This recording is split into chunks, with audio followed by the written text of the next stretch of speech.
AG ನ್ಯೂಸ್ಗೆ ಸ್ವಾಗತ. ಪ್ರತಿ ವರ್ಷದಂತೆ ಈ ವರ್ಷವೂ ಕೂಡ ಹಲಿಗೆ ಹಬ್ಬವನ್ನ ಕಾರ್ಮಿಕ ಮುಖಂಡರು ಆದ ಅಂಬಿರಾವ್ ಪಾಟೀಲ್, ಅಮರನಾಥ್ ಜಾರಕಿಹೊಳಿ ಮತ್ತು ಸಂಘದ ಹಿರಿಯರು ಸೇರಿಕೊಂಡು ಚಾಲನೆ ಕೊಟ್ಟಿದ್ದಾರೆ.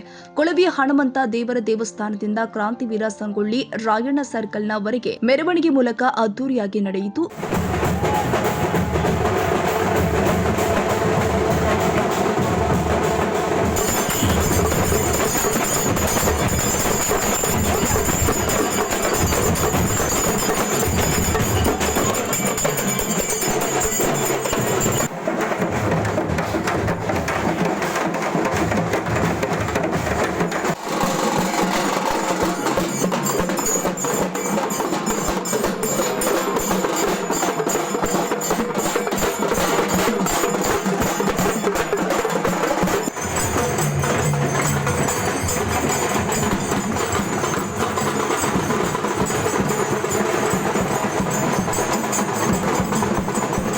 ಈ ಸಂದರ್ಭದಲ್ಲಿ ಗೋಕಾಕ್ ನಗರದ ಎಲ್ಲ ಹಿಂದೂ ಬಾಂಧವರು, ಗಣ್ಯ ವ್ಯಾಪಾರಸ್ಥರು, ರಾಜಕೀಯ ಮುಖಂಡರು, ಎಲ್ಲ ಕಾರ್ಯಕರ್ತರು ಭಾಗಿಯಾಗಿದ್ದರು.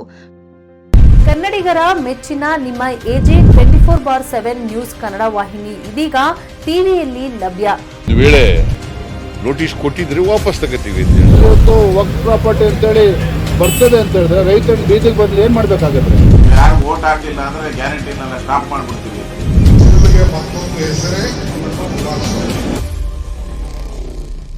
ಕರ್ನಾಟಕ ಮತ್ತು ದೇಶ ವಿದೇಶ 360 ಡಿಗ್ರಿ ಸುದ್ದಿ ಹಾಗೂ ಉತ್ತರ ಕರ್ನಾಟಕ, ಬೆಳಗಾವಿ, ಬಾಗಲಕೋಟೆ, ಧಾರವಾಡ, ಹಾವೇರಿ, ಗದಗ, ಬಿಜಾಪುರ ಜಿಲ್ಲೆಯ ಕ್ಷಣ ಕ್ಷಣದ ವಿವರವನ್ನ ಪಡೆಯುವುದಕ್ಕೆ ಎಜೆ 24/7 ನ್ಯೂಸ್ ಕನ್ನಡ ವಾಹಿನಿಯನ್ನ ಲೈಕ್ ಮಾಡಿ, ವಿಡಿಯೋಗಳನ್ನ ಶೇರ್ ಮಾಡಿ, ಕಮೆಂಟ್ ಮಾಡುವ ಮೂಲಕ ನಮ್ಮ ವಾಹಿನಿಗೆ ಸಹಕಾರ ನೀಡಿ ಮತ್ತು ಚಾನೆಲ್ ಅನ್ನ ಸಬ್ಸ್ಕ್ರೈಬ್ ಮಾಡಿ.